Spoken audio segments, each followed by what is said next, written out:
Tapos sa second part naman, ito yung informal. Kumbaga Okay.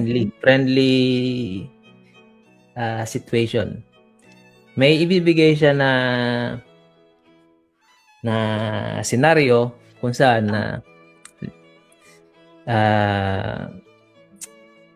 so yung mismong ano na lang binigay sa akin ng i-example ko. Ang in-example sa akin, may nakita kong ad sa isang dyaryo, ski resort. Ngayon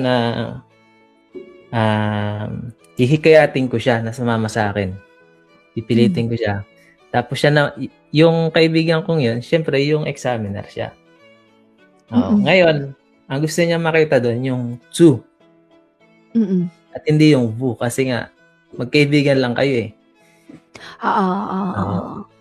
So, yung boo kasi formal siya, di ba? So, hihikayatin mo siya, siya naman magpapapilit. So, gagawin mo lahat yung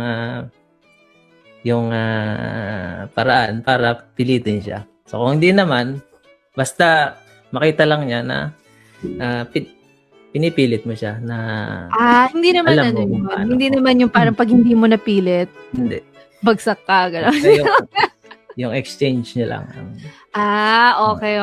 If you want to listen or watch the full episode, just check out our YouTube channel, Steady Live Explore CA.